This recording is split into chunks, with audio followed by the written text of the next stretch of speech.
Telangana state film chamber అధ్యక్ష పదవికి సునీల్ నారంగ రాజీనామా చేశారు. వ్యక్తిగత కారణాలతోనే రాజీనామా చేస్తున్నట్టుగా ఫిలిం ఛాంబర్ కు ఈమెయిల్ చేశారు సునీల్ నారంగ. మల్టీప్లెక్స్ లు, సింగిల్ థియేటర్స్ కు సంబంధించి పర్సంటేజ్ వివాదంలో నిర్మాతల నుంచి ఇటీవల తీవ్ర ఆరోపణలు ఎదుర్కొన్నారు సునీల్. మరోవైపు టీఎస్ఎఫ్సీ ఎల్లుండి నూతన అధ్యక్షుడిని ఎన్నుకోబోతున్నారు. ఇక అప్డేట్స్ మా ప్రతినిధి వెంకట అందిస్తారు. వెంకట, మనం చూస్తున్నాం తెలంగాణ స్టేట్ ఫిలిం ఛాంబర్ అధ్యక్ష పదవికి అటు సునీల్ నారంగ రాజీనామా చేశారు. వ్యక్తిగత కారణాలతోనే రాజీనామా చేశారని ఈమెయిల్ కూడా పంపించారు. నిజంగా వ్యక్తిగత కారణాలతోనే రాజీనామా చేశారా లేదా ఇతర కారణాలు ఏమైనా ఉన్నాయా? ఎలా చూడాలి? తెలంగాణ ఫిలిం ఛాంబర్ ప్రెసిడెంట్ గా ఉన్నటువంటి సునీల్ నారంగ్ గతంలో కూడా ఒకసారి రాజీనామా చేస్తానంటూ ప్రకటించడం, ఆ తర్వాత మళ్ళీ సైలెంట్ అయిపోయిన పరిస్థితి ఉంది.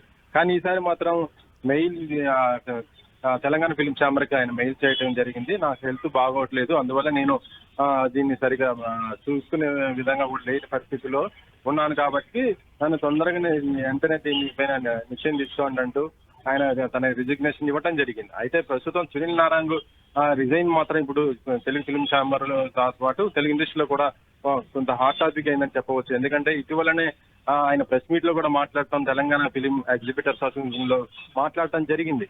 ఆ తర్వాత కూడా ఫిలిం ఛాంబర్ సమావేశంలో కూడా కొంత ఇటు ఎగ్జిబిటర్స్, ప్రొడ్యూసర్స్ మధ్య కూడా వాగ్దానం జరిగింది. ఎందుకంటే Telangana film exhibitors versus Telangana producers ఎవరున్నారో వాళ్ళకి పర్సంటేజ్ షేరింగ్ విధానం దగ్గర కొంత గొడవలు జరుగుతున్న పరిస్థితి ఉంది. దీన్ని సద్దుమణిగించడం కోసం ఒక కమిటీ కూడా ఏర్పాటు చేయడం జరిగింది. అయితే ప్రస్తుతం పెద్ద సినిమా రిలీజ్ అవుతున్న ఈ టైంలో ఇప్పుడు మళ్ళీ ఈ విషయం మాత్రం కొంత హాట్ టాపిక్ ఏందని చెప్పవచ్చు. ఎందుకంటే పెద్ద సినిమా కలెక్షన్స్ కూడా ఎక్కువ ఉంటాయి కాబట్టి ఈ కలెక్షన్స్ అన్ని కూడా అంటే మల్టీప్లెక్స్ లో ఏ విధంగా అయితే షేరింగ్ విధానం ఉందో అదే విధంగా సింగిల్ స్క్రీన్స్ వాటి కూడా ఇవ్వాలని కూడా వాళ్ళు కోరుతున్న పరిస్థితి ఉంది. అయితే ఈ సమస్య సాల్వ్ అయింది, దీనికి కమిటీ కూడా ఏర్పాటు చేసుకున్నాము అని కూడా గతంలో ప్రెస్ మీట్ ద్వారా చెప్పినటువంటి సభ్యులు ఎవరైతే ఉన్నారో వాళ్ళు ఇప్పుడు ఈ విషయం మాత్రం ఇంటర్నల్ గా మాత్రము పర్సంటేజ్ విధానం కావాలి, కంపల్సరీగా అది పెద్ద నుంచే కావాలని కూడా వాళ్ళు కోరుతున్న పరిస్థితి అని చెప్పవచ్చు. అయితే ప్రస్తుతం నిర్మాతలు మాత్రం దీనికి చాలా పూర్తిగా వ్యతిరేకంగా ఉండటంతో గతంలో గొంతు విప్పినటువంటి సునీల్ నారంగ్ తన యొక్క పదవికి